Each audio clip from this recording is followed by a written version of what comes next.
with CA Ankita Khandelwal. जो कल की क्लास में हमने कवर किए थे अकाउंटिंग कंसेप्ट्स, आज की क्लास में हम पढ़ने जा रहे हैं अकाउंटिंग कन्वेंशंस। देखो, अकाउंटिंग कन्वेंशंस 4 तरीके के होते हैं: कंसिस्टेंसी, डिस्क्लोजर, प्रूडेंस और चौथा मटेरियलिटी। पहले हम कंसिस्टेंसी को डिस्कस कर लेते हैं। कंसिस्टेंसी का मतलब है जब भी आप बुक्स ऑफ अकाउंट्स बनाओगे तो आपको with respect to accounting methods consistent रहना है।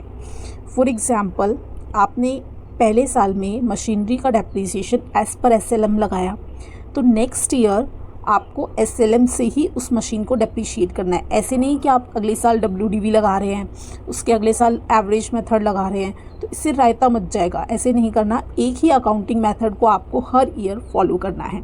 सेम क्लोजिंग स्टॉक को आप वैल्यू अगर फीफो से करते आ रहे हैं तो आपको उसको फीफो से ही आगे मेंटेन करना है। लीफो से कर रहे हैं तो लीफो से करना है, चेंज नहीं करना है हर साल। इससे क्या होगा, on year basis, year two year basis आप कंपैरिजन कर पाओगे बुक्स ऑफ अकाउंट्स का, फाइनेंशियल स्टेटमेंट का, उसमें P&L का, बैलेंस शीट का। ये कंपैरिजन को फैसिलिटेट करने के लिए है। और अगर आपको कोई चेंज करना भी पड़ा, किसी अकाउंटिंग मेथड में आपको चेंज करना भी पड़ा, कभी ऐसा रिक्वायर्ड हुआ, तो आपको वो चेंज डिस्क्लोज़ करना पड़ेगा। और चेंज आप 3 ही कंडीशन में कर सकते हो। पहला, अगर लॉ में है, लॉ यानी कि कंपनी एक्ट में है, तो उसके हिसाब से आप चेंज कर सकते हो। देन अकाउंटिंग स्टैंडर्ड्स बोल रहे हैं, उनके कंप्लायंस के कारण आपको चेंज करना पड़ रहा है। तीसरा, आपका सीए कह रहा है कि आपको fair presentation of books of accounts के लिए चेंज करना पड़ेगा, कि अगर हम चेंज करेंगे तो हम ज़्यादा अच्छे से प्रेजेंट कर पाएंगे, तो आप चेंज कर सकते हो। पर इन तीनों चेंज कंडीशन में जब भी आप चेंज करोगे तो आपको डिस्क्लोज़ करना पड़ेगा। अगला आता है डिस्क्लोज़र। डिस्क्लोज़र में आपको जितनी भी मटेरियल इन्फॉर्मेशन है वो डिस्क्लोज़ करनी पड़ती हैं, ताकि ट्रांसपेरेंसी रह पाए बुक्स ऑफ अकाउंट्स में। और जो यूज़र्स हैं, उन फाइनेंशियल स्टेटमेंट्स के जो भी यूज़र्स होते हैं, जैसे शेयर होल्डर्स, इन्वेस्टर्स, ठीक है, जो कंपनी को लोन देते हैं वो लोग, तो वो लोग अपना डिसीज़न करेक्टली ले पाएँ। ये मैंडेटरी भी है एज़ पर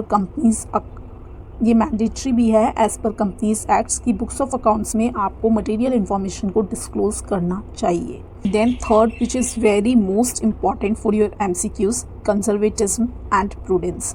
सेम ही नाम है, कंजर्वेटिज्म भी बोल सकते हैं या प्रूडेंस भी बोल सकते हैं। इस कन्वेंशन के हिसाब से आप जब भी बुक्स ऑफ अकाउंट्स बनाएंगे, आप लॉसेस को एंटिसिपेट कर सकते हैं, लेकिन कभी भी प्रॉफिट्स को एंटिसिपेट नहीं कर सकते। आप तभी देखते होंगे जब हम बुक्स बनाते हैं तो हम प्रोविजन फॉर डाउटफुल डेट बनाते हैं। असेट को हम लेकिन किस पर रिकॉर्ड करेंगे? कॉस्ट, जो क्लोजिंग स्टॉक है उसको किस पे रिकॉर्ड करोगे? कॉस्ट और market value, which ever is lower, क्योंकि हम प्रॉफिट्स को एस्टिमेट नहीं करेंगे, एंटिसिपेट नहीं करेंगे। This is a policy of actually playing safe, कि हम सेफर साइड में जा रहे हैं। तभी आप देखोगे P&L अकाउंट में हम कभी भी कोई भी एक्सपेक्टेड इनकम को क्रेडिट नहीं कर सकते, दिस इज़ नॉट अलाउड। लेकिन आप बैड डेट बना सकते हो, provision for doubtful debt create कर सकते हो। एक्चुअली आपका प्रॉफिट जो है वो ओवर स्टेटेड नहीं होना चाहिए, भले ही कम दिख जाए लेकिन ओवर स्टेटेड नहीं होना चाहिए as per this concept. Last, materiality. Materiality concept कहता है जब भी आप बुक्स ऑफ अकाउंट्स बनाओगे तो आपको ट्रिवियल डिटेल्स, यानी कि छोटी छोटी डिटेल्स, इनको इग्नोर करके चलना है। देखो, फॉर एग्जांपल, आपने बिज़नेस में स्टेशनरी परचेज़ करी और स्टेशनरी में स्टेपलर परचेज़ किया। अब आपको पता है स्टेपलर बिज़नेस में 2, 3, 4 जब तक वो टूटे नहीं तब तक वो यूज़ होगा। और मैम ने बताया था कि 1 साल जिसकी लाइफ ज़्यादा हो, 1 साल से ज़्यादा, उसको हम असेट मान लेंगे। लेकिन स्टेपलर इतना छोटा आइटम है, इतने छोटे मनी वैल्यू में इतना छोटा आइटम है कि हम इसे एज अ असेट रिकॉर्ड नहीं कर सकते।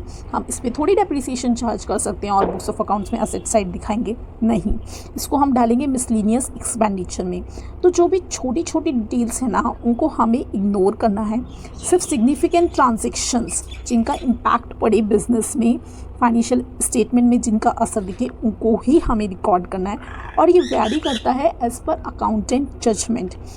अकाउंटेंट जजमेंट, जैसे बिज़नेस का टर्नओवर है, किसी बिज़नेस का टर्नओवर मान लो कि 1 करोड़ है, ठीक है।